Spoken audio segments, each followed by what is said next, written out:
Happy Friday, everybody. Felder Friday edition of College Sports Now coming at you for the next, we'll call it 90 minutes because we got a lot of football to talk about. Michael Felder at In the Bleachers, kind enough to join us as he does every Friday. Tripp Hartzell, the Lock of Docs, also checking in. The doctor is in, people, so get your mind right. Isn't he also, the Doc of Locks?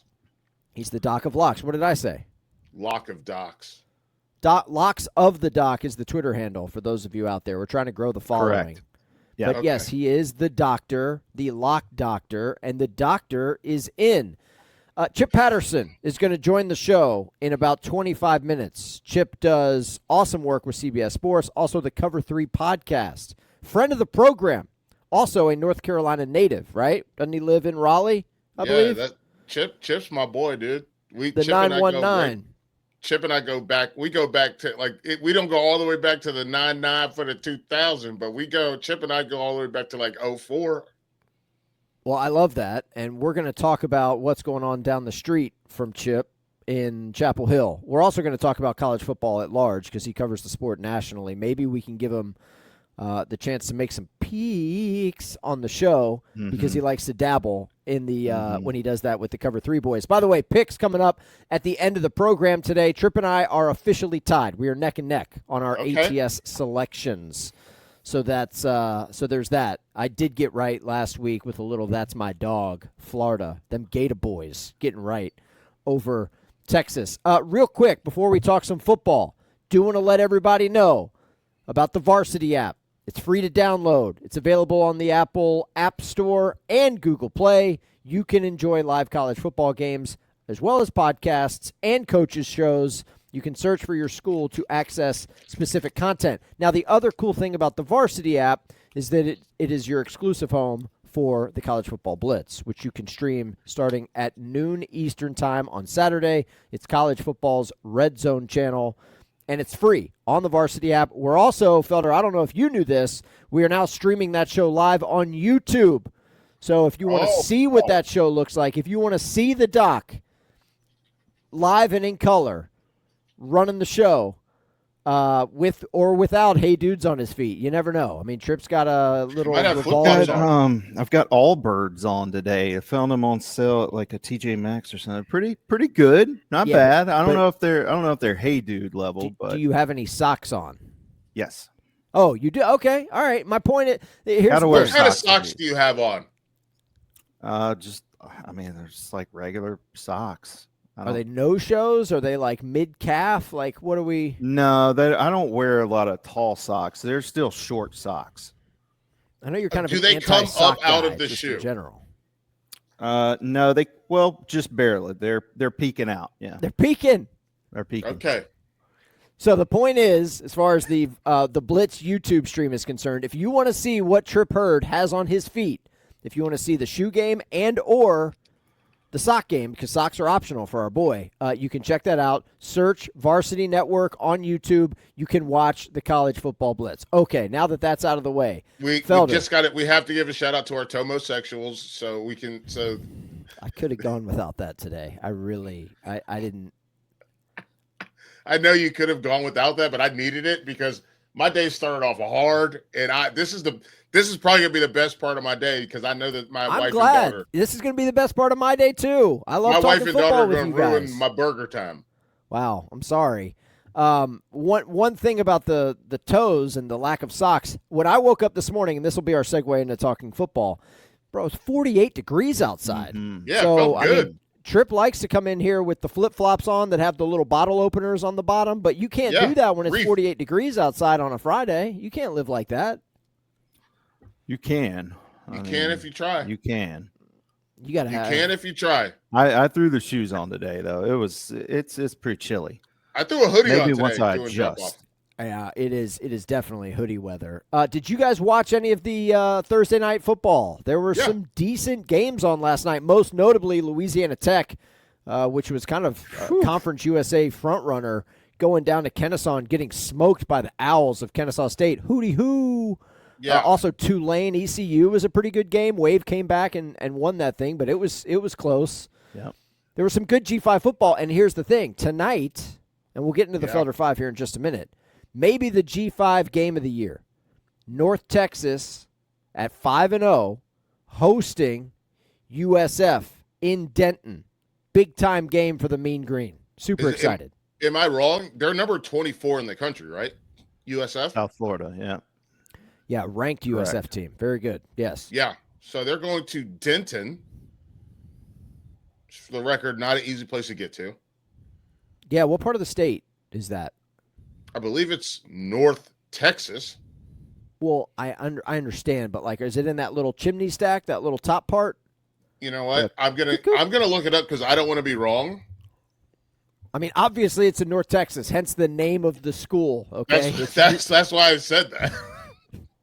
Man, I've had a rough day today. Okay, it's early. Oh my! I've been dealing with a lot of adversity. All right. Are you questioning that adversity? It's above. Some Dallas, people are but dealing with more. Chipney. Say that again, Felder.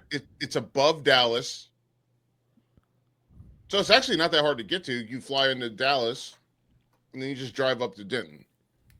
Way easier to get to than Penn State. That's not saying much. I noticed that this game didn't make the Felder Five, which we'll get to in just a second, but I did want to give a shout out, and we might be hearing from this game a little bit later in the program. Yes. That's just a tease. I'm just putting it out there. The Rutgers-Washington game stands out to me as well. We also have Rutgers and Washington on the board tonight, live from Seattle. A little Friday night action in the Big Ten. Because they got to get back and points get right. up there too. That should be a fun game. Yeah, it should be. Rutgers can score. Washington can score. Should be a fun one. Felder, do you want to jump in to your Felder Five? Because Chip Patterson's going to be stopping by here in about 20. Well, can we just spend a little bit of time and talk about Penn State first? The corpse that is Penn State? I mean, look, you tell me, boss. You're 0-2 in the Big Ten. You thought that they were good. Hang on a second. What quote, like what soundbite, what clip do you have Tripp, for me? did he say that he thought they were good? I don't know. I think everybody thought they were good. But not everybody. I know one say, person that didn't think that.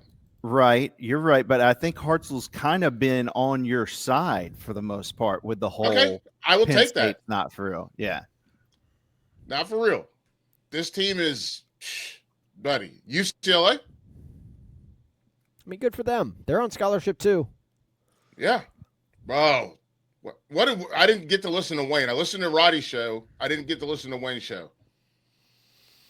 I mean, it was a great moment for him and that program and the 33-year-old offensive coordinator, Jerry Neuheisel, who decided that 4 days before the game, he didn't know how to use the comms. The guy was just going to draw up plays on like a notepad. I think he had like a legal pad on the sidelines. He was just like scribbling stuff out. Have you heard his audio where he was like, I didn't know how to use the headset? And he was like, so the headset that you have, right? Mm-hmm. It's very similar to what they use. Mm-hmm. And he had the mic flipped up because he was like, there's no use of me like using it. And then he was like, oh, I'm supposed to be talking to the quarterback. And then when it was up, he was hitting the right button, but the guy couldn't hear him. And then when it was down, he hit the wrong button. And so they also couldn't hear him. And that's who beat Penn State. Well, that and Nico having the game of his career. Oh, right? yeah. Like let's give that man his flowers. Good for him. I'm just saying. I think it's great too. I just am like, you come into this year with all this boom and bluster as a what? What were they? Top 5 team coming Penn State in. Penn State was number 2. Penn State was number 2. Yeah, and then now, where your ass was at. We got a few of those though. In fairness, right? Like Clemson, preseason top 5 team. Texas, preseason number 1. So Clemson about to army crawl their way back into something. Into what? The Gator Bowl? I mean, they're not army crawling their way back into Charlotte. Well, they got a pulse. I'm not going to say they're completely dead yet. They're still they're not dead. They're not dead. I think Clemson can go to Charlotte. I think they could probably win in Charlotte. It's a very faint heartbeat. It's the type of thing Yeah. where you would want to call in an AED. I mean, you would definitely want to put some shock pads on that thing, would you need not? that I think the defibrillator shock pad close that they by. needed was UNC. No. That's a good shock pad. And just for the record, I know you had a hard morning. I've had a hard week. Why?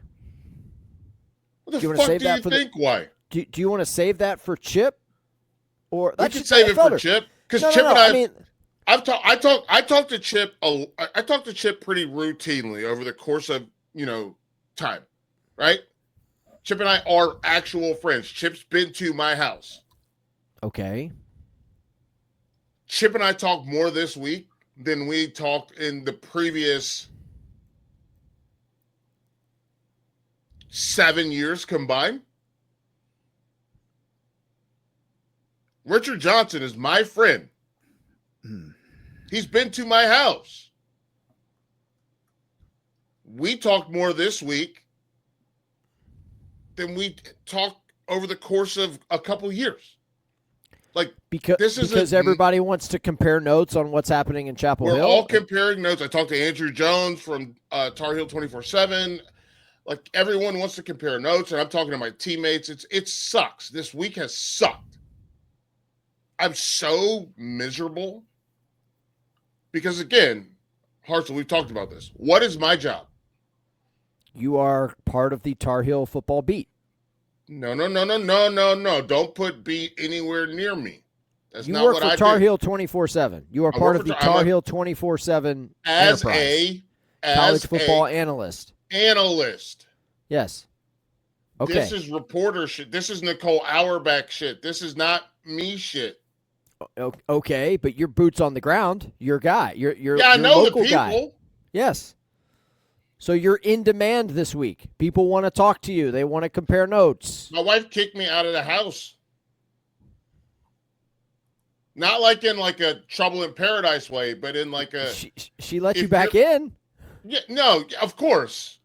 We never go to bed angry. What I'm saying is that she was like, "You're taking too many phone calls.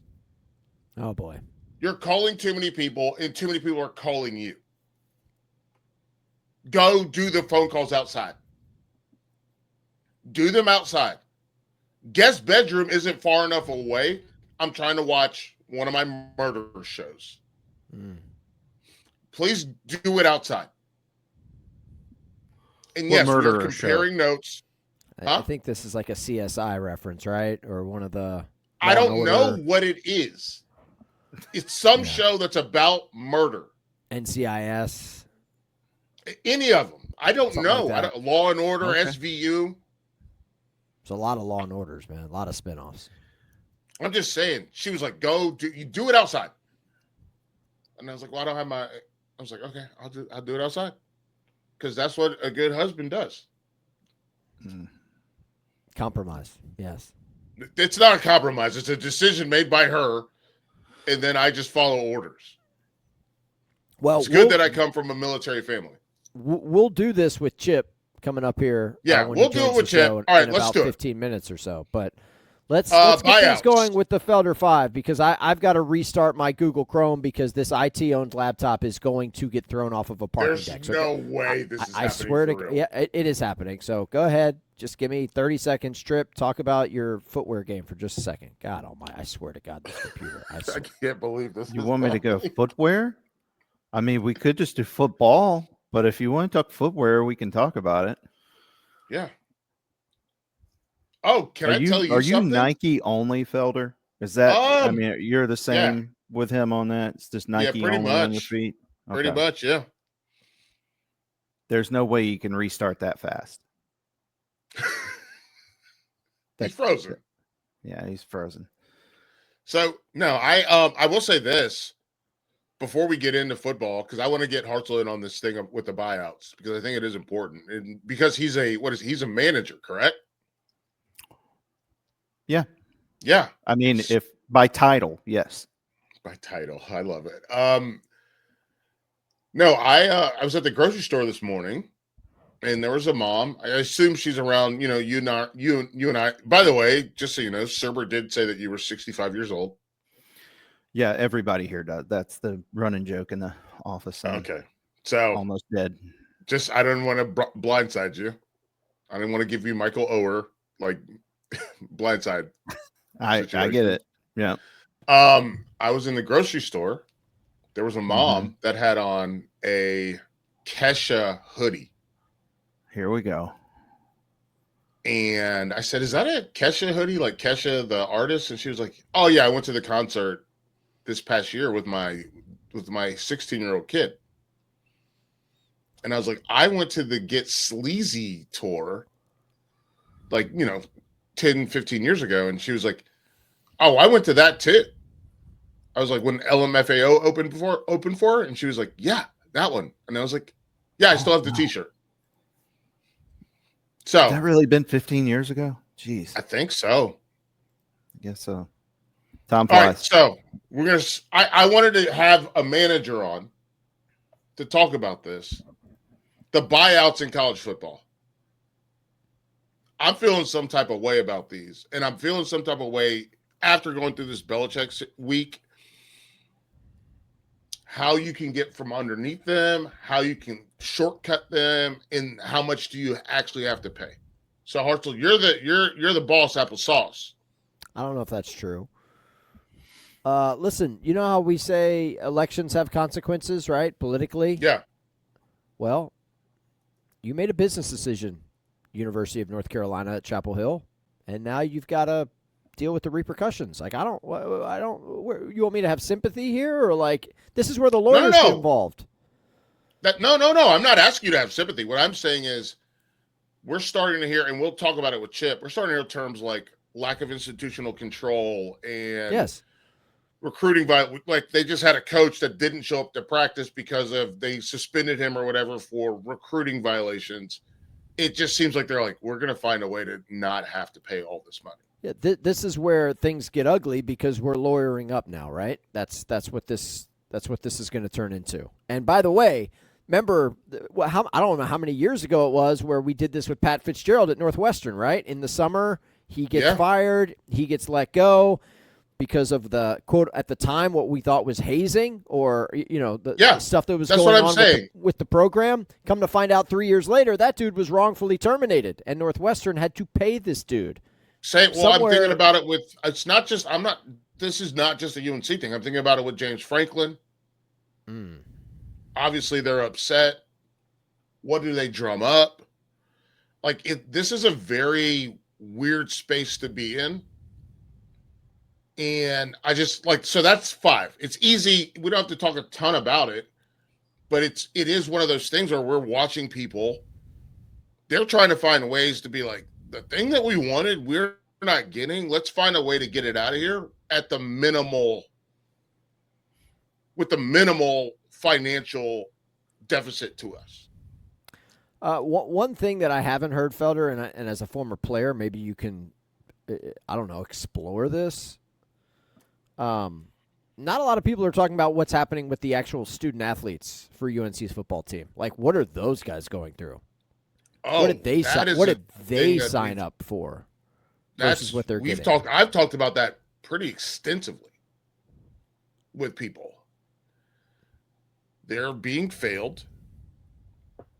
Like, do you want to say this for Chip, or you want to talk about it now? No, I just think that's the one that people are like, oh, Bubba Cunningham, oh, the boosters. It's like, hang on a second, pump the brakes. There's 100 some odd kids who are on that football roster who thought that they were going to get coached. The things that people have told me, they don't know where Bill Belichick even is sometimes. That's wild. That's like during the game.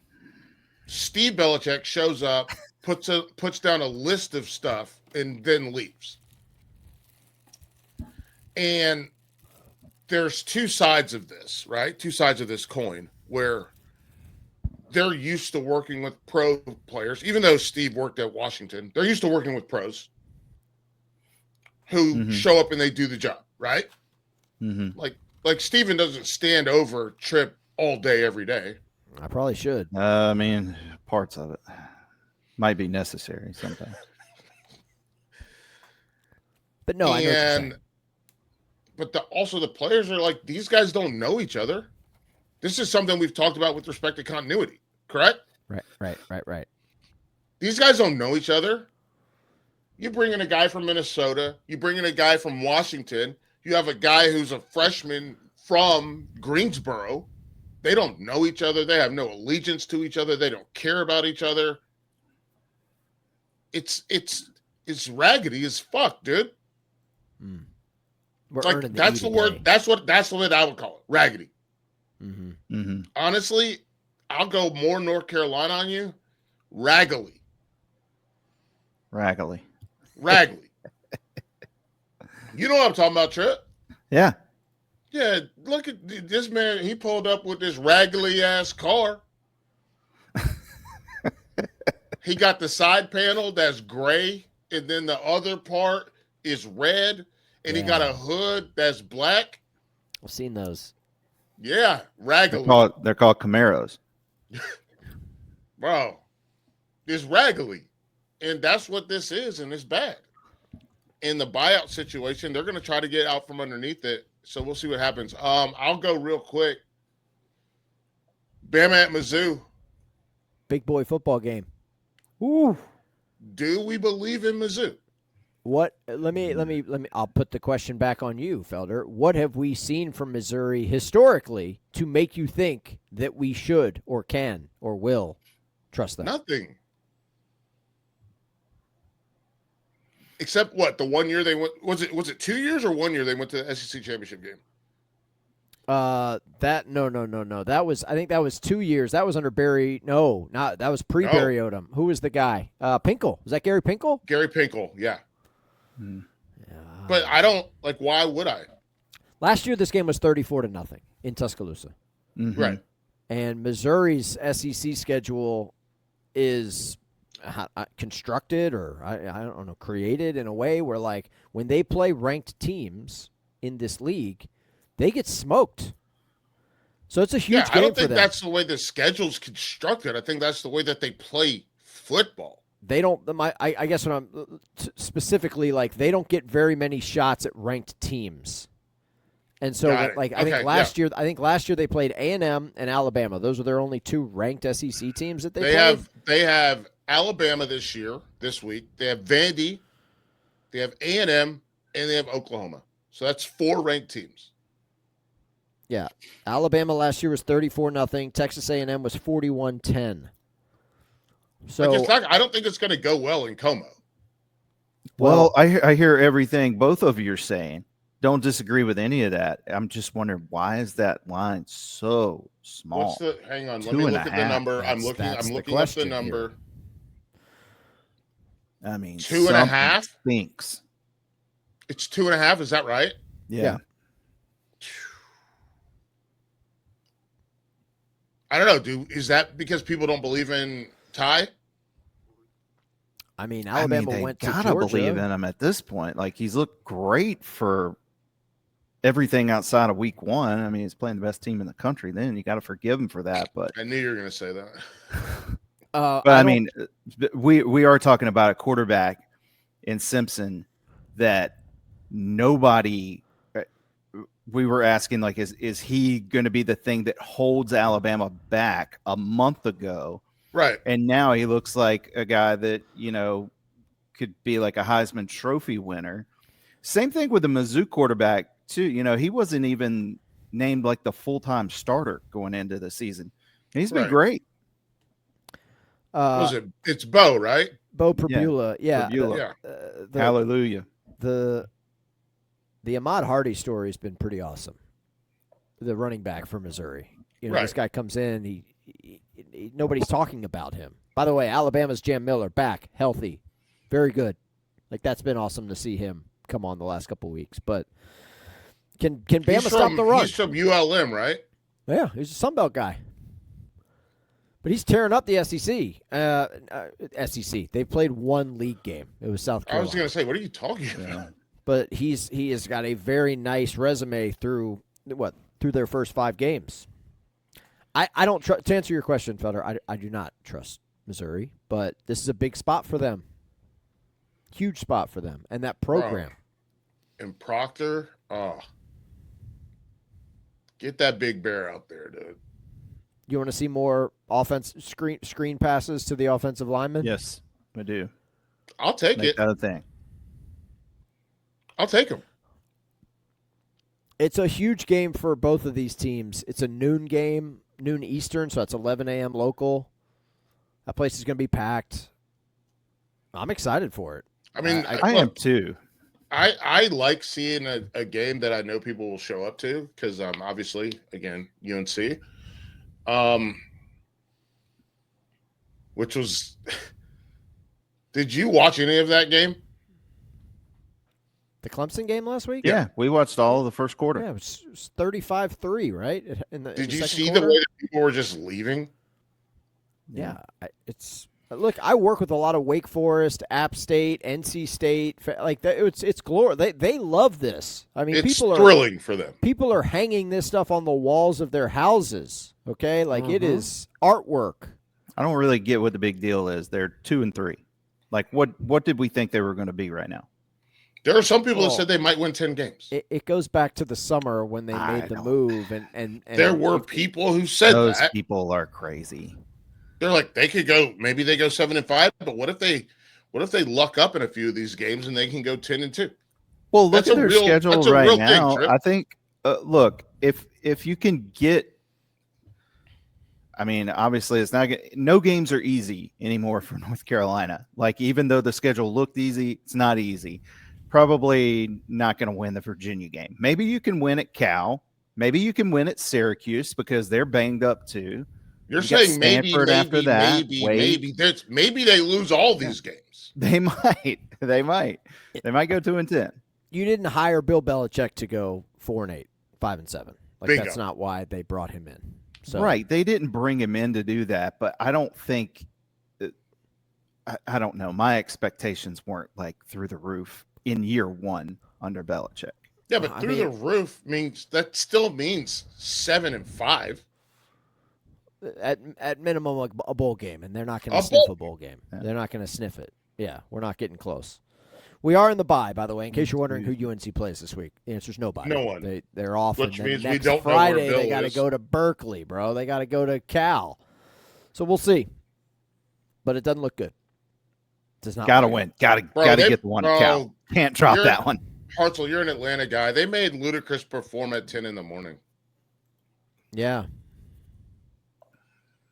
By the way, Roddy, our boy Roddy, was at the game. He was working TV. He said the Luda show was great. Yeah. The concert was tremendous. Luda that was puts the on highlight. A show. That was the highlight of the day because everything after that went. Unless you're a Clemson fan, of course. Did he get to kick it with Luda? Kick it? No. Yeah, they kicked it. Like hanging out on the tour bus? Like, no, I don't think there was any of that. Or if it did happen, it wasn't shared with us on Tuesday's show. So we're waiting on Chip. We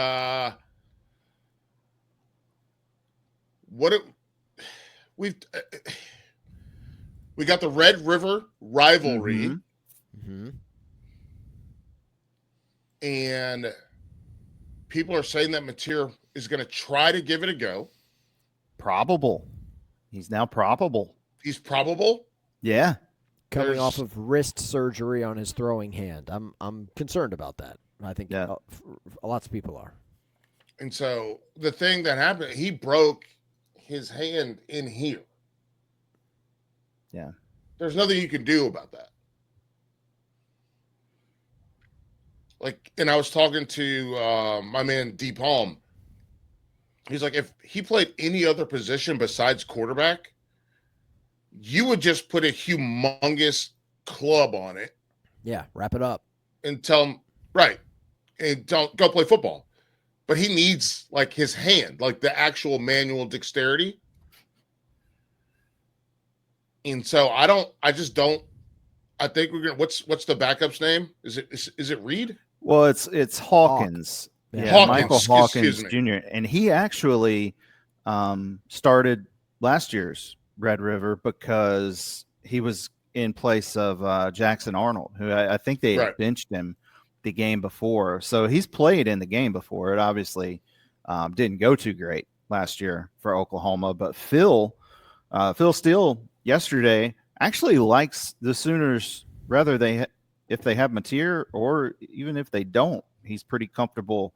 And right now, as of right now, I'm still seeing them as an underdog. They're still getting like 1.5 points. But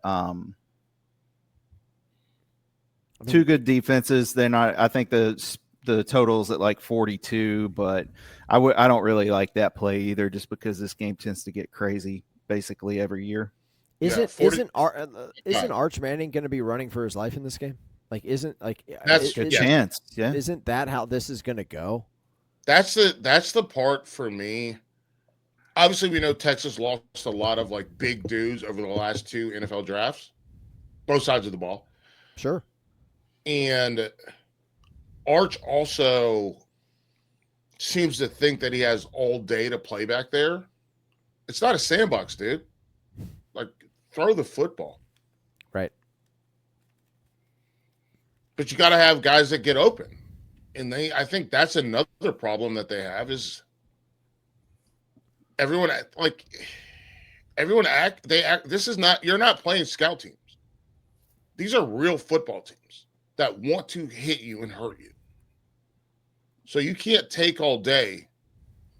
If you're Livingstone, Wingo, Moore, who's the other guy? The tight end, the freshman, Washington. You can't take all day to get into your route. You need to get there fast. And they take too long to get to their route. And it's going to be a problem Saturday in Dallas. Yeah. Help your quarterback out. Help yourself out. Do you want to put up numbers? I can tell you how to do it. Go fast. Like, it's wild because they do a lot of stuff that I'm used to seeing this stuff out of like players from Florida, like high school Florida players, and they coach it out of them. It feels like Sark is coaching it into them. Mm-hmm. And by that, I mean this, like, you take 10 steps and you don't go anywhere. I'm like, what are we doing? Go up, make him turn his hips. And once he turns his hips, then get back underneath. Make him have to do a speed turn. That's going to give you a 3-yard window for Arch to throw into, and you can do that very fast. Does that make sense? That's the way that that's how I see it. Unless he collisions you and stops you from making that turn and keeps himself square. So I just don't like it. They're like, God, I just pulled it up. Oklahoma has 21 sacks right now. Yeah. Oh yeah. Yeah. They had 9 against Auburn, right? I don't really know, Felder, what Texas is doing well this season. Yeah. Who's their backup quarterback? I mean, he must be awful. He hadn't even gotten a look yet with all this stuff with Arch. Who is that guy? Let me hang on. I'm looking. Trey Owens, Matthew They Caldwell. just think they were set at quarterback. They didn't need a backup. I mean, they are set at quarterback. There's no run game to speak of. The defense that has been very good the last couple of years. Like, you just gave up 40 to you let Florida wake up on you offensively. Mm-hmm. Like, you made DJ Lagway look like Joe Montana for a day. I don't know, man. I don't trust Texas in this spot. It's okay that, it's funny, Felder. I know you're not a big narrative guy, but like, we are getting to that point in the season where you have teams that are playing their way out of preseason goals for them. Like, Texas is not here to go 8-4. They want to get to Atlanta. They want to get back to the CFP.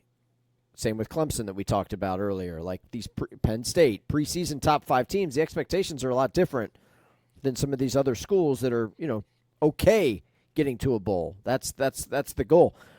Texas, you lose this game. Texas, you're 3-3, man. Like, we're done here. Like, pack it up.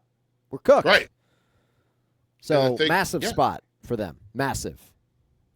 Trying to think who they lost last year. I know they lost Golden at receiver, and he was a first rounder. they lost Banks at tackle, who was the first rounder. I don't know who else they lost, but man, Gunnar Helm to caught think it everything looks for them. that bad is it's pretty surprising.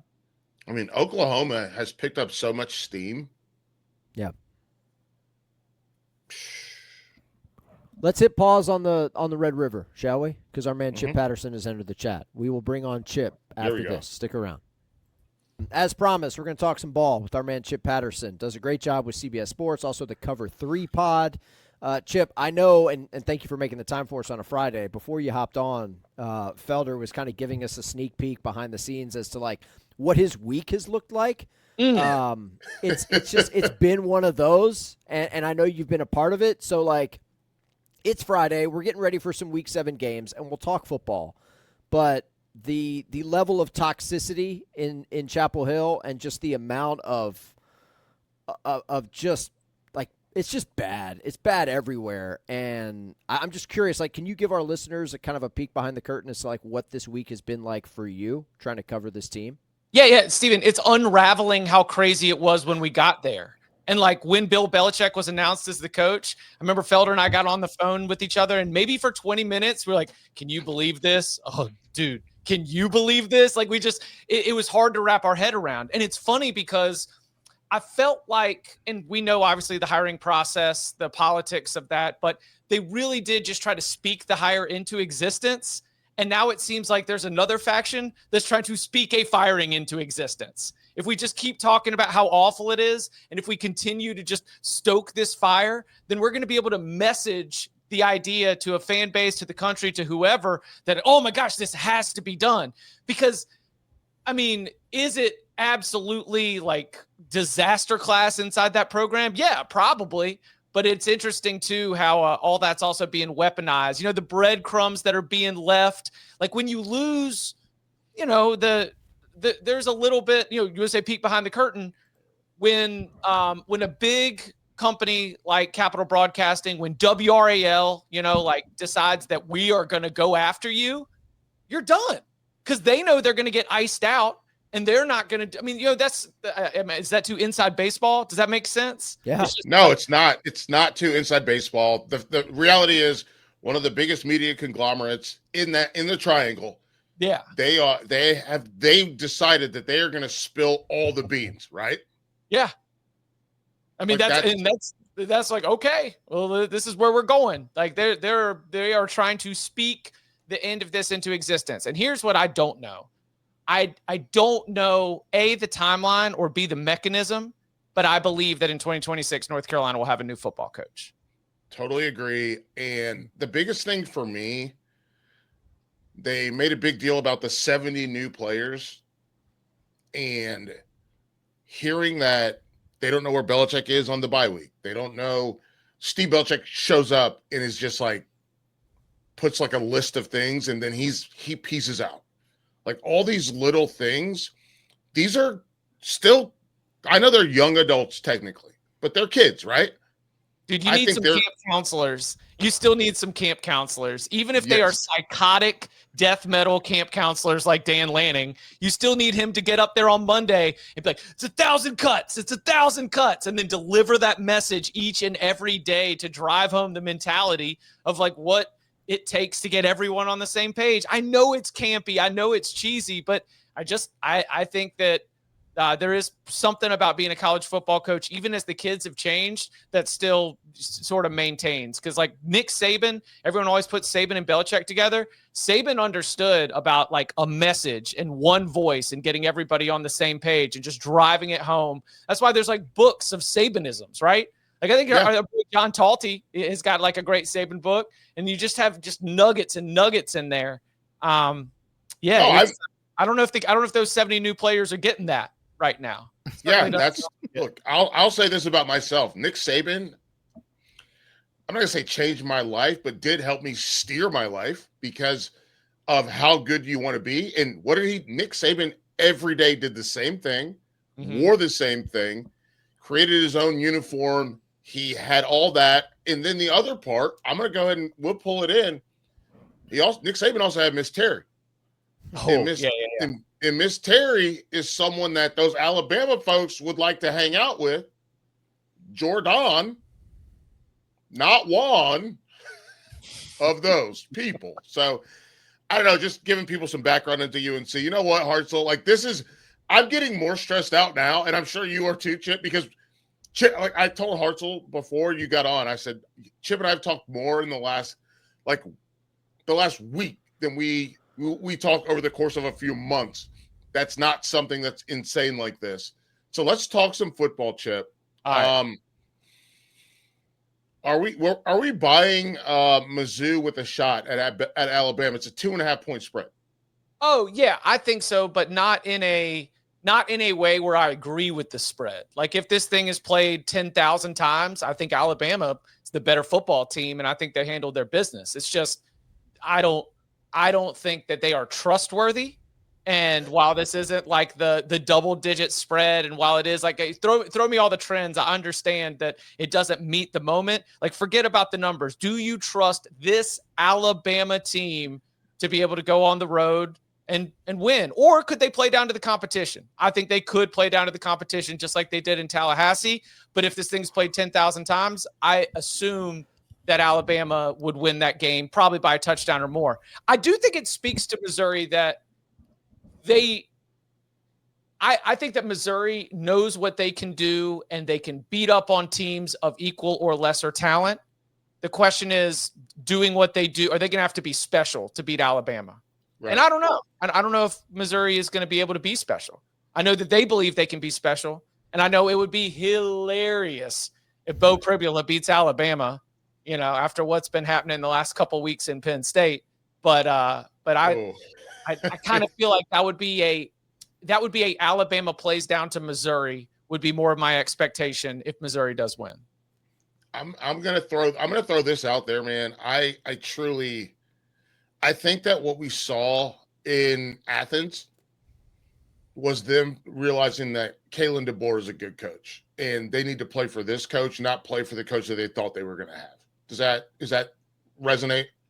Sure. I mean, to take it back to players. Oh, and you know what? One of the reasons why I love the fact that our conversations do come back to the players. Obviously, since you played, it's going to be top of mind. I think that's super healthy to just always have as like a reminder when we're sitting here talking about this sport, just sort of like who's out there. So I think Ty Simpson is a guy who's like, I am like, this is my football team right here. Yep. And I think that like Tim Keenan is another guy who's like, no, this is my football team. I mean, Deontay Lawson's been there for a long time. Alabama's strength to me is that they are player-led. And the best Alabama teams for all the Nick Saban stuff, there were some trash assistants on those staffs too. But they had Jonathan Allen and Deron Payne and guys that no, this is the Rolando McClain. Dude, I am the standard. Donta Hightower, guys that were just the best, like those Brandon Dederick. Veteran-led, player-led. Like, I think Alabama's got that right now. And so for all the Kalen DeBoer stuff, my bet on Alabama to end up at the end of this thing as the best team in the SEC has to do with the veteran leadership in that locker room. Okay, that's fair. Chip, I got some ranked teams on the road Saturday. You tell me which of these you're most concerned about, okay? Georgia at Auburn, Michigan at USC, and I'll throw in number 1 Ohio State at Illinois.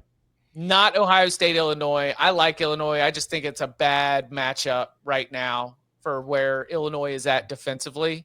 Oh, you mean the team that lost by 53 points?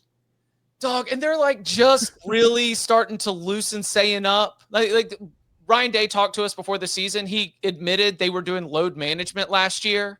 He had a veteran team. He knew what they had. They played slow, and it kind of led to some, they obviously unleashed it in Autzen in the game they lost, but it felt for a little bit like Ohio State was playing with its food. Then they were able to hit the gas. I think they can't do that with all the new pieces, and especially with the new quarterback.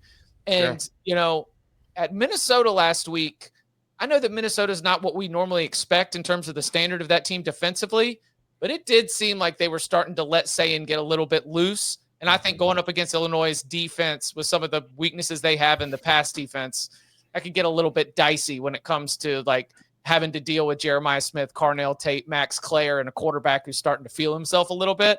Now, it is on the road, but let's go ahead and put that one to the side.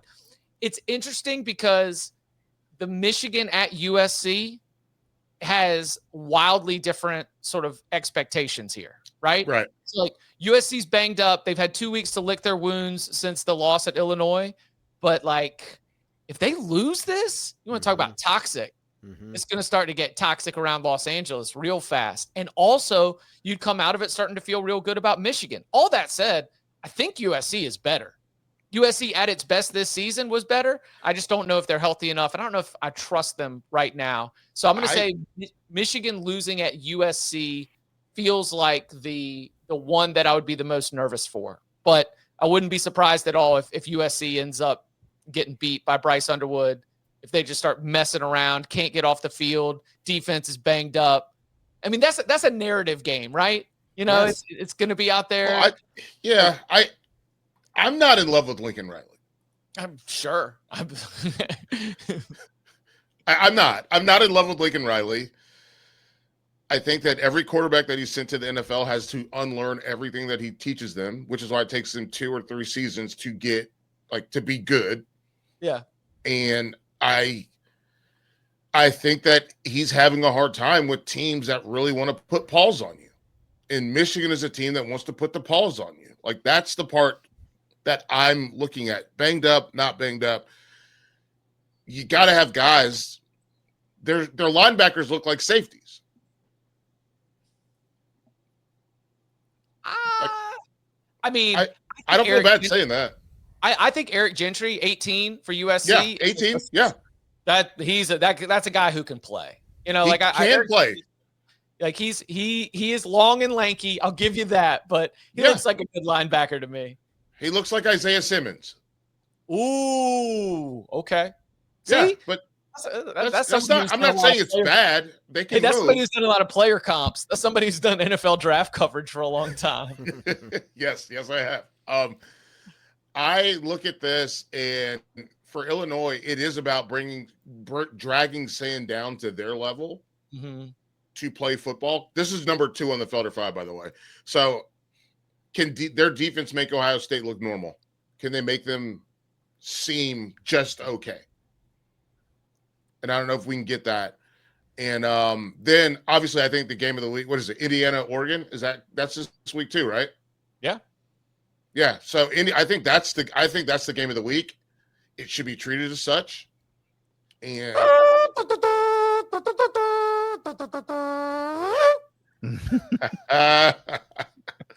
That's what you paid a couple billion for, CBS. Like that. Hey, listen, when Puddles comes out on that motorcycle, it's gonna look awesome on all the drone cameras. Did they steal that from Wake? Do you think that the Deke was first? Man, I don't want to have to look this up. Go ahead and look it up. I don't know. I don't think Wake's been doing it for decades. Yeah. I'd have to fact check that. Wake does it for basketball games too now, which is kind of being in the loud. arena, the loud, and also the fumes, man. Like, it's not great. It's not ideal. But anyway, they got to get an EV. Chip, I know you like to make picks on the Cover 3 pod, so I'm gonna let you go on this one. Highest rated play on the board. I mean, is that asking too much? Like, No. what do we like this weekend, man? Break it down. Like a funny take or like a pretty serious. I think Indiana will be able to score. I think Fernando Mendoza and an improved offensive line. I think Indiana will be able to score. My sort of A-rated play is Indiana team total over 23.5. Ooh. If listen, Oregon gave up 17 in regulation to Penn State. I think Indiana is like tiers better than Penn State offensively. Yeah, agreed. Quarterback for sure, and maybe even just sort of like the way that the rest of the offense is built. So Indiana team total over 23.5. If you want to do a full like treasure map, you would do Oregon first half -4.5, Indiana team total over 23.5, and Indiana fourth quarter plus 1.5 because they smoke it through the filter. That is the true Indiana charging through the backdoor game script if you want to tie that up and look for the pot of gold. But personally, the piece I'm most confident in is Indiana will be able to score points in this football game, and they'll be able to score 24 or more of them. I love that. What do you do on Saturdays? Do you do HQ hits? Like, what are you doing on game days, and how can our listeners find you, interact with you, watch you, all that good stuff? Yeah, CBS Sports HQ goes live with updates at sort of like choice times, usually around half times, try to hit a bunch of games. The halftime show, if you're watching it on the CBS Sports app for the Indiana, Oregon, will be produced out of the CBS Sports HQ studios. Might be a part of that as well. But the big thing is, like, I'm writing through the day and I'm leading up to that instant reaction show. We go live on YouTube, youtube.com/cover3 at 11:30 p.m. Eastern time. And so, that's really what we're trying to make sure is that when that light goes on, we are ready to, as best as we possibly can, encapsulate a full day of college football. I love that. It's awesome. Chip Patterson, kind enough to join us on a Friday. Chip, you're the best, man. Thank you for making the time. Appreciate you. Sounds good. Y'all be well. That's our man, Chip Patterson. Awesome stuff. He does a great job with the Cover 3 pod and obviously CBS Sports. Tripp, what did you make of those plays that he referenced there for the big game, Oregon and Indiana? He's the man. Yeah, I like that. I do think Indiana will score. Definitely worth a look at the over in that game. I was actually leaning towards Oregon as one of my plays this week, but the freaking lines, every line that I picked coming into today has moved. So now I'm seeing Oregon's over a touchdown favorite. One thing we should have, I don't know if either one of you guys have been locked in on Jesus, what was I going to say? Utah and Arizona State. That's a field goal that it's moved overnight. Yeah, because so Sam something's going on there because now, okay, I didn't know. Yeah, but I knew it was 5.5 yesterday, and I just that was one of my other plays, and now it's. I think as per the Big 12 Thursday night availability report, they listed the ASU quarterback from. That's a big doubtful. Deal. So yeah, that is a problem because he's great. And I Tripp told us earlier in the week that Sam Levitt's jockstrap gets carried around in a dump truck because it's so big. What? So that's a massive. Remember we were talking about. That's not what I said. I did make a jockstrap. Somebody couldn't carry Sam Levitt's jockstrap if they had a dump truck behind them. I don't know who we were talking about though. I can't remember. We're talking about Sam Levitt and Diego Pavia specifically. Pavia. Okay. Yes. Yeah, it was Pavia. Yeah. But anyway, that's an image that I have not been able to shake since it came out on Tuesday's show with Roddy. So there you go. Any games that we haven't covered yet, Felder, either in your Felder Five or just in general? We hit on Indiana, Oregon. Chip said they're going to score, which is a good, that's going to be really interesting. I had one more question to ask him, and obviously we let him go. But Dan Lanning, what is this pregame going to look like for him? Because Chip did mention you do need some psycho camp counselors sometimes. I mean, Indiana's got one too, do they not? Like maybe it's not as. Oh, I've seen the clips of Kurt. Like Lanning's got his guys dialed. For me, this is. I don't know. It's not fair to say that a coach who went 12-0 last year struggles to win the big game, but yeah, like Dan Lanning got that off his back with the Penn State win, and now people are saying the Penn State win doesn't count. It doesn't hold up because Penn State's bad because they're trash. They haven't helped. Yeah, I feel like that's just more motivation for Oregon. I mean, I don't think it's close. I think them and Ohio State are the class in that league. I think Indiana's up there too. We're going to find out. Yeah, I do. I think Indiana belongs. I think Indiana's going to play a good football game. So as in like keeping this within 10, 7. You think they're going to win? You give Indiana one a shot score at game. Winning? Okay. Yeah, one score game. All right, I'm here for it. I do agree with Chip. I don't think Ohio State Illinois is going to be competitive. I know that's the noon game. Mm-hmm. I like what he said too. I say it a different way, but we're saying the same thing. Like they're cutting saying loose. Yeah. You have to cut them loose. didn't happen against Texas, right, way back in September, and now we're at a point Right. where They played this like, they played patty cake bakers, man. Like, instead of playing football, both teams did. And that's why the under was so under, right, Tripp? The under in what? God, you're not even paying attention. I'm scrambling here. Every single one of my picks for later, the under for Texas Ohio State to start the season.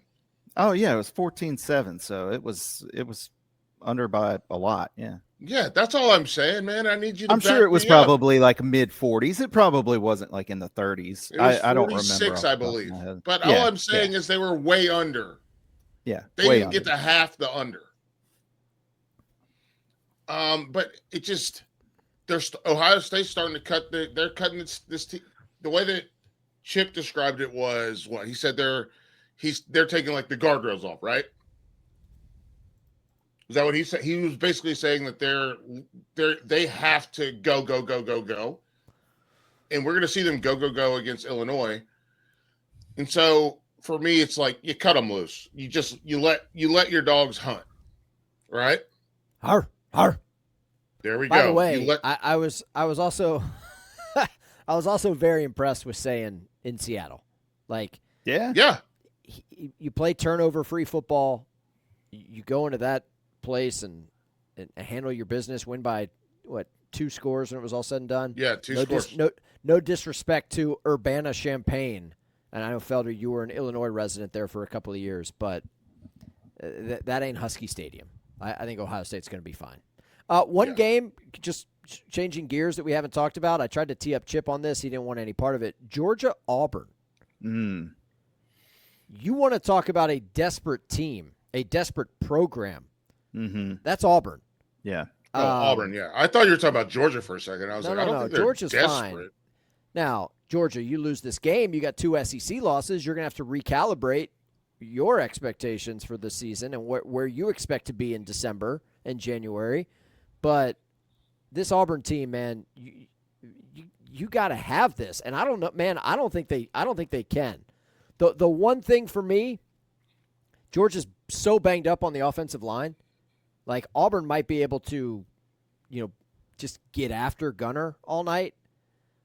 But like I don't have any faith in Jackson Arnold. I don't trust this Auburn team to be able to go on like prolonged drives against Georgia, and like I have seen nothing outside of the Baylor game, which there's a lot of stuff that happened in week 1 that I've had to move on from. Okay, and I don't know. Hugh Freeze, it's not working out here, and you lose this game, and you're 3-3 and winless in the SEC. Like this guy's SEC record is something like 5-14 in 3 years. Like he's not winning SEC games. It's not working out here. So you got to find a way to have this game Saturday night, and it's a rivalry game. I don't know. No, it's not going to be good. Find a way to win, though. Oh my gosh, what would that do for him? And this is probably, look over the last few years, you got to think this is talent-wise as close as they've been to Georgia. Like Auburn's got some dudes down there. Yeah, they have some very good individual players. Yeah. But the team is not good. The team's not good. And football is the ultimate team sport. That two losses, on the road, Oklahoma, A&M. There's not too many teams that are gonna pick both those guys off. I'm very competitive in both games. I don't think I think we've talked about most of the games. I think we're good. Like, are we gonna make these peaks? Well, can I ask something? Because I should have brought it up earlier when Chip was on. I just want to see what you guys think, because we haven't talked about Florida State, and I can't let a show go by without talking about. I got that game on my list, dog. I was thinking about. So I tell you all the time, like I'm in the deepest, darkest rabbit holes of Florida State Twitter. Mm-hmm. And I'm telling you right now, they're ready to fire Mike Norvell. Florida State Twitter right now is convinced we're losing Saturday at noon to Pitt as a double-digit favorite. They are convinced that Pitt, who I think is going to be starting the same guy they started last week, Heinzel, who's a true freshman. Heinzel. They beat Boston College by 100. Florida State fans seem to think we're just going to mess around, lose this game, and that's the end of it. Can I make a suggestion? This is just a suggestion. This isn't an answer to your question because Felder will give you the actual football breakdown of this, but maybe you should log off a Twitter trip. I mean, that's just a suggestion. My point, what I'm trying to get at is Florida State fans are used to a certain standard. Sure. And honestly, Norvell, I like the guy.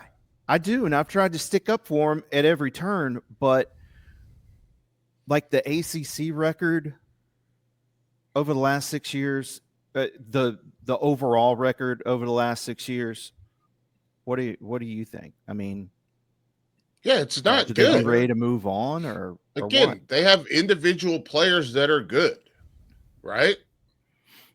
They've got individual players who are good. Individual players that are good, but I don't think they're in the Auburn boat that they don't play well as a team. I think they do play well as a team. They lost to a good Virginia team on the road, and they lost to a really good Miami team at home last week. So what's the issue here? I guess that's coaching. You're more plugged into that than me. Then what is it? You think this is a coaching disparity? I don't. Do you think Florida State should be moving on for Mike Norvell? No. Here's what I think. I think that there are places that have specific views of what things are supposed to look like. Yeah.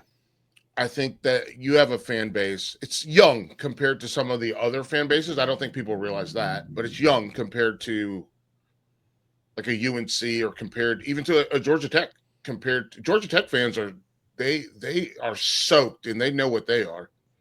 Yes. NC State, same. NC State is not a young fan base, but they are an aggressive group of people, mostly because they're all these wild engineers, and farmers.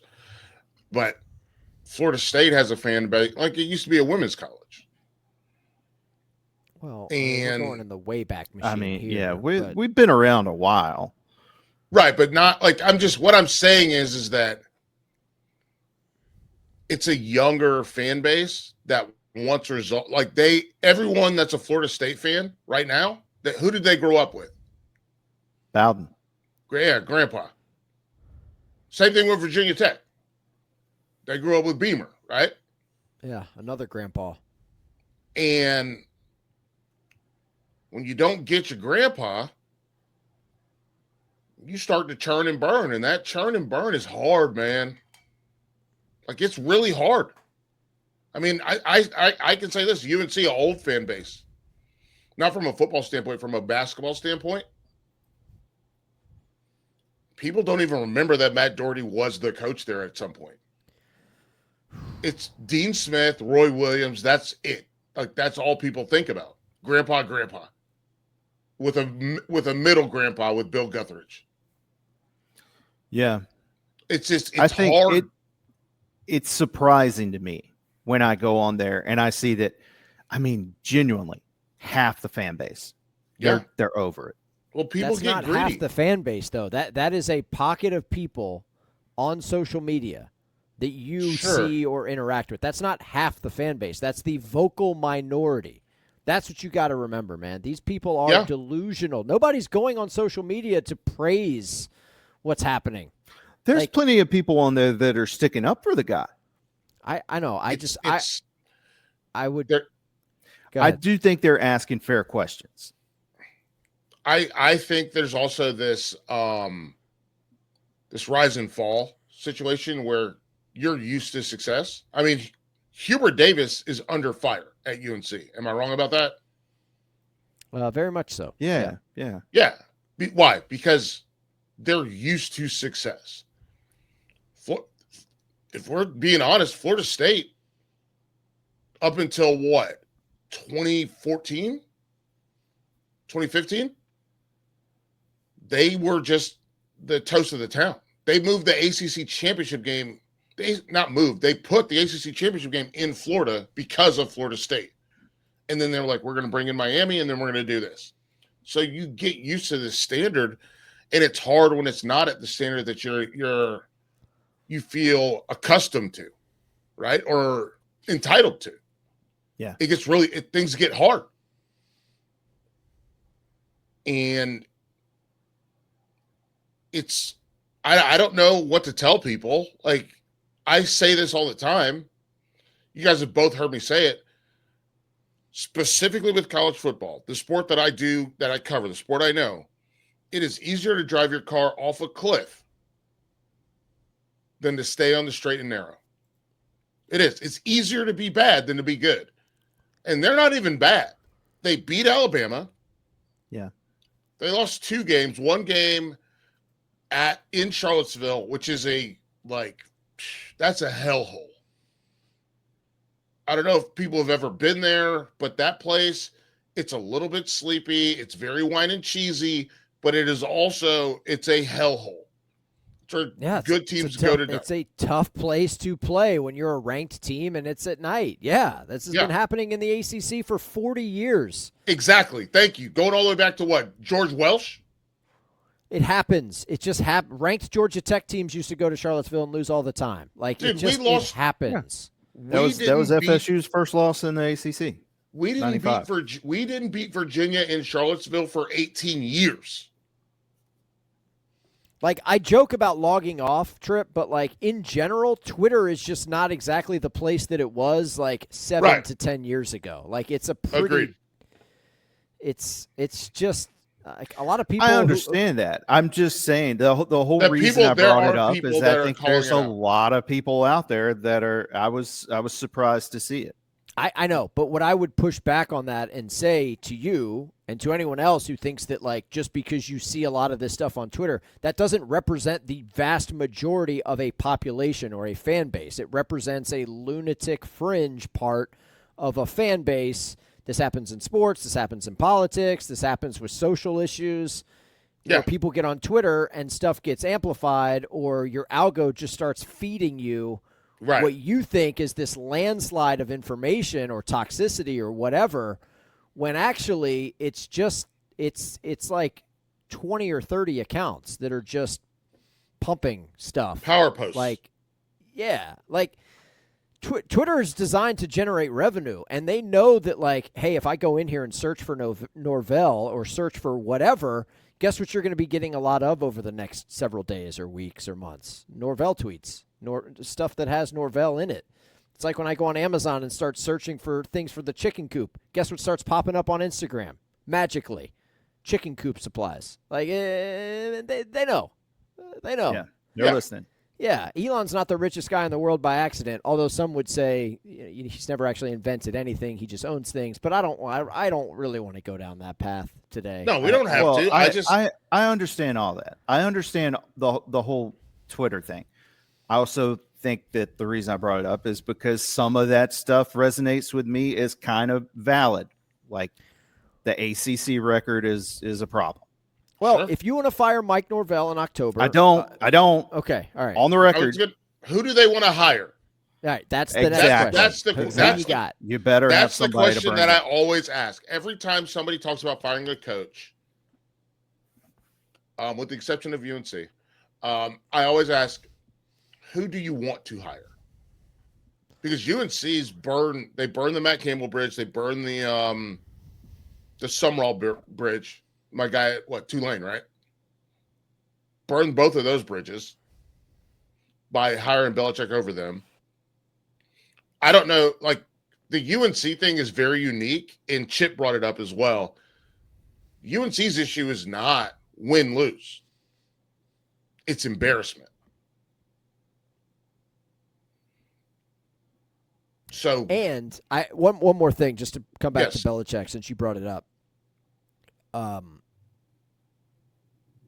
not an Atlanta Falcons like fan, like diehard. I don't watch that stuff every Sunday, but I do read articles and I do keep in touch with people who work with the Falcons. And when Atlanta was in the mix for a head coach and they're interviewing Bill Belichick and everybody's like, you have to hire Bill Belichick. He's the greatest modern college football coach in NFL history. You have to. Why would you not? Well, it's a no-brainer. Behind the scenes, what was happening is the same stuff that's now playing out in Chapel Hill. Where Bill Belichick was like, I'm bringing my people with me. And by people, I mean relatives and friends and friends and sons of friends to be a part of this organization. So, yeah, you've had a director of video operations. Yeah, you've had all these other people in this organization. Well, I'm going to replace them with my people. And Atlanta specifically was like, we're not going to do that. Like, this guy's been here for 20 years. This guy's been here for 15 years. This guy's been here for 25 years. They're part of our family. So, no, we're not going to fire them so that you can bring in a cousin or Mike Lombardi's cousin or son. You see what I'm saying? So, like, I agree. This is now playing out in Chapel Hill, and everybody in pro football is like, told you. Yeah, like, what? We're a serious organization. You're Go ahead and say it. Go ahead and say it. Say it. Now say it the way you say it. No, it's just an unserious thing, but that's okay. They're not playing that football was good Saturday. enough for me. We'll talk UNC Cal next week on the show. You guys ready to make some picks? Can we play it? Can we hit it? That's my dog. Take that. That's my dog. Say that right, Mom. That's my dog. That's my dog. That's my dog. And anybody got to say anything, you let me know. That's my dog. Last week I got right with Florida against Texas. Felder, you had a bad beat. K-State Baylor. That game was wild. I think Kansas State led by 17 at one point. Yeah, man. Baylor kicked a 54-yard field goal, and then Did you see what I wrote? Yes. Kansas State came back, actually had it in plus territory. We were watching this game. We had it on the blitz, and it was just K-State had a field goal to win it at the end. It got blocked, and that was that. So you ended up losing 35-34. This is tough. Ridiculous. That's tough. Tripp picked up an L with UAB Army. So for the season. Damn, Trent Dilfer didn't help you out? The Dilf. Hey, they were driving down the field to take the lead right before Felder, halftime. you still have the most wins and the biggest wins. You've got 4. Tripp, you're sitting there with 2. I got 3.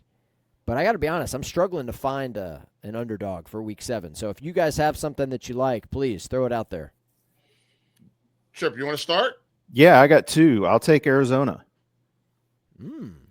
At home against BYU? Yeah, you like that? Yeah, I like it. Wow. A little late night game. Late night game, and I've also got another one. I like Colorado. Ooh. Colorado's tough at home, and I think Iowa State, we're about to see the wheels come off there. Well, I see, and I think we're about to see the wheels come off Colorado. I think the wheels are off, aren't they? I mean, Deion, no disrespect, he's going through some health stuff. And he mentioned it in his press conference. He talked about the blood clots. And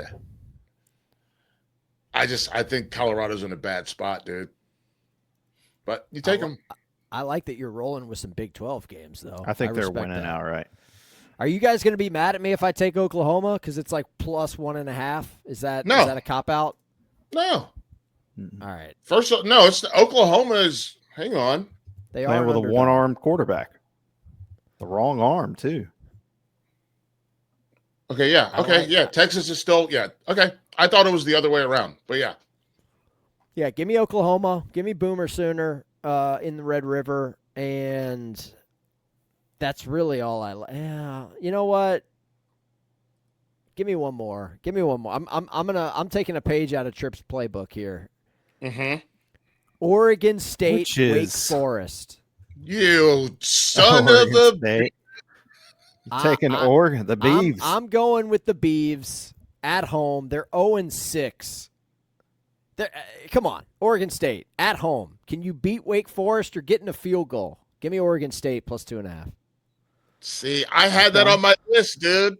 Yeah, it's a disgusting game. I had it on my list. Here's what I got on my list. There. Yeah, give it to me. I had that one. I had that, and I was like, oh, they won't even think about this game. And I just circled it, and I was like, no one will think about this game. I've got Florida plus 7.5 against A&M. That's on the list. Yeah, man. Don't be afraid. Pitt. Don't be scared. Plus 10.5. Oh, that's with the true freshman perfect QB storm right there. UCF God. plus 10.5. Oh, it's gonna be a rough weekend against Cincinnati. You know the game I want to pick though. Since he's a wagon. Who? You know the game I want to pick. I'll give both of you one guess of the game that I want to pick. Oh, I haven't said it yet. I know what you want to pick. What is it? UCLA, Michigan State. I was gonna say Indiana. Two teams that I do not like right now. One team I do not like and will never like again. Oh, with the purpose. Got it. Northwestern, Penn State. Yep. Say Yeah. less. I got it. Yep. Yeah. You want to take Northwestern plus 21.5? That would be awesome. You know what? They're so terrible.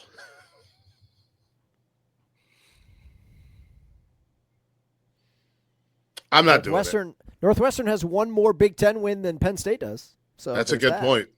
You know, there's that. I'm going to take Florida. Okay. I'm going to take Florida for sure. And you know what? For shits and giggles, this is the nicest thing I'll do for Northwestern, maybe in the history of my entire life. I'll take Northwestern. Hell yeah. Florida at Texas A&M, Northwestern at the Penn State University. Yeah, Northwestern, I still don't like you. And what you did when they were trying to honor Katrina was absolutely putrid. Yep. Never forget. Did I send you the video? I haven't seen it yet, but yes, you did send me an Instagram reel, and it said expletive Northwestern then, now, and always. Something along those lines. Not that. Yeah. That's not what I'm talking about. Oh, this is a different one. Okay. There's Georgia Tech was playing. I don't remember who they were.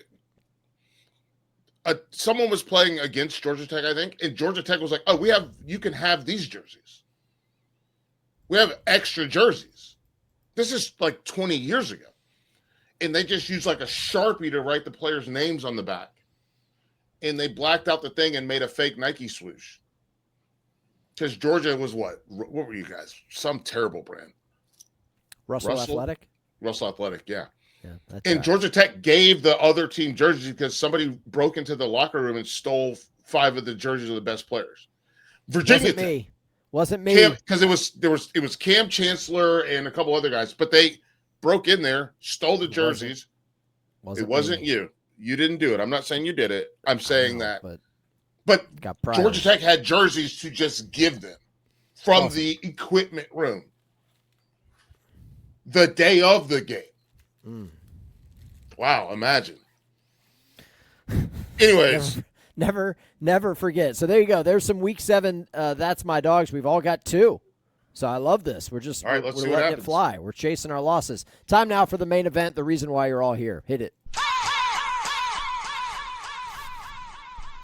Hit it.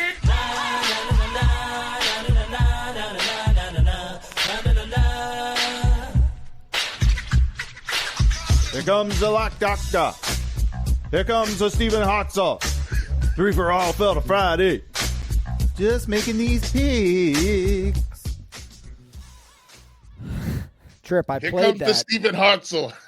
I played that imaging for a friend of ours who used to work on the show. He had no words. I mean, he was floored. You left him speechless. You really? Left him speechless. Who was that? The quality of that imaging. I can't. I'm not really it was Cerber. All right. So last week, Tripp went 2-1. I went 1-2. For the year, we are knotted, dead even, 10-8 against the spread. So, Tripp, You want to bounce back and forth here? You want to do all three at once? What are you thinking, man? I don't want to step on anybody's toes. I'm fine either way. You can let's bounce back and forth. Okay, I've got a Friday nighter. I've actually got 2 Friday night picks. So let's start with the one that kicks off first. We'll go in chronological order. 7:30 kick on ESPN2, live from something called DATCU Stadium. I'm assuming that's a credit union of some kind. North Texas home dog here. Biggest game in program history. That's not hyperbole. It's science. It's an absolute fact. Give me the Mean Green at home. Can somebody double check the number here because it keeps fluttering? Yeah, that's the problem today. 1.5. All right. Yeah. North Texas minus 1.5. If they win by 1, I'll never forgive myself. But I like the Mean Green at home. Mestamaker. In Mestamaker, I trust.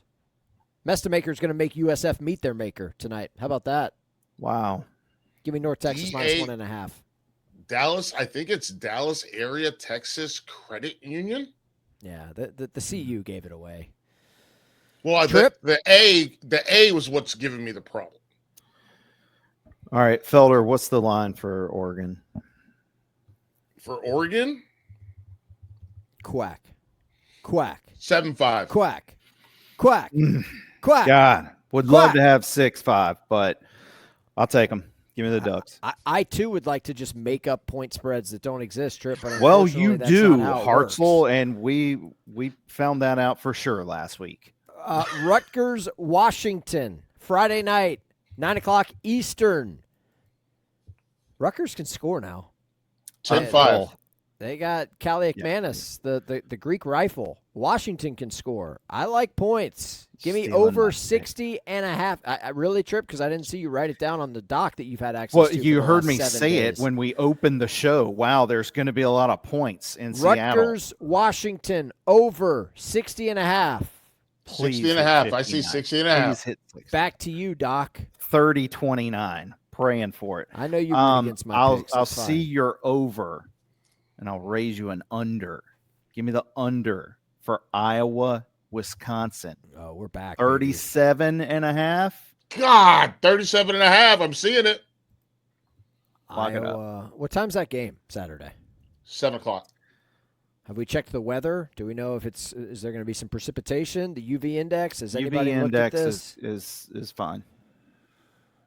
Sure, can you check the weather on that one? 37.5 Iowa, Wisconsin under. Yes, 37.5. That's what a rock fight. I feel like the last Iowa under Tripp gave out on this show turned into like a shootout between them and Rutgers. But again, I don't root against you, Tripp, like you do for me. You are correct. You are Yeah, correct. I don't openly root against your picks like you do for You for just mine. secretly do it deep down inside. Whatever I do deep down inside is my business and my business only. Week 7. 66 degrees, plenty of sun on Saturday up there. It's fine. That's a good day in the Midwest, dude. Yeah, A little 6-mile-an-hour breeze coming out of the northeast, though. nice. That's not Moderate not a great, UV index. It's not a great under Again, it's a forecast, to night be game. honest with you. All right, my last pick on the board, I'm going to the Sun Belt. Louisiana at JMU. And I know what you're thinking. Hartzell went to JMU. He's going to take the Dukes here. No, I'm not. I'm taking Louisiana plus 18.5. JMU, I don't know if anybody's been noticing the last couple of weeks. They're not exactly winning with aplomb in the Sun Belt. I Right. think. Good word. Thank you. Also, you've got a massive game.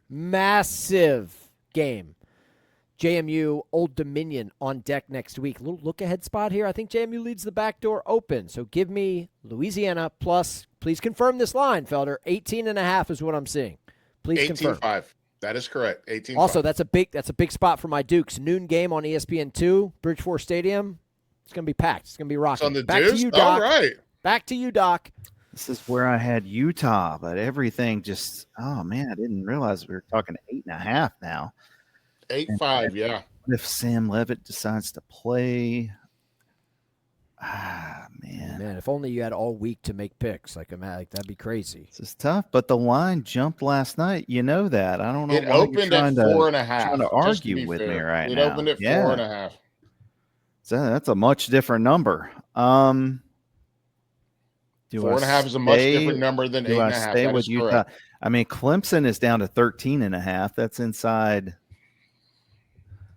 That's a key number there. I'm going to roll. I'm sticking with Utah. Gonna roll with the Utes. I'm going to roll with the Utes. And there you go. Again, just to confirm, Felder, you see 8.5. That's our number. That's what we're going with. Late game, by the way, 10-15 kick. Love that. All right, so even though Georgia is written down here, Tripp, I'm replacing them with Utah minus 8.5. Right? Oh yeah, sorry. Okay, all right. I want to make sure because I mean this is what you play for. I mean this is big boy stuff. That's the Week 7 Felder Friday show, folks. Enjoy the games. You're not gonna man. I would if I was you. I would take that Georgia 3.5. It's Deep South's oldest rivalry, though, Felder. I don't. It's not the South's oldest rivalry, though. No, that's they'll probably make my card, but I'll stick with Utah for the sake of our contest here. You can follow Tripp at Locks of the Dock on Twitter if you want game day selections, which is different than what we do here. That's an important distinction. But that is your Week 7 3 for all. And please, folks, I mean let's get Tripp's follow count up. I mean this guy. I mean, he stays up all night. He's grinding. 211 followers now. Let's add a couple zeros to that, okay? I mean, let's think bigger than just a couple hundred folks. A reminder, Varsity app. That's where you can get the Blitz on Saturday. You can also watch the YouTube stream. Search Varsity Network on YouTube, and you can watch Tripp and I just bounce back and forth all across the country for 6 hours. It's going to be tremendous. Felder, enjoy the Week 7 slate, buddy. Enjoy the games. Just enjoy the games. All right, let's have a weekend. I don't have to do a UNC thing, so I feel good. Really, this makes me I have been massively overwhelmed this week, as you could tell when Chip and I were talking. They make stuff for that. Why don't you go crack a cold one? All right. I hope all of you guys out there crack a cold one too. The weather's going to be tremendous this weekend. Yeah. Enjoy the football. Enjoy fall, and we will talk to you next week. Thanks so much.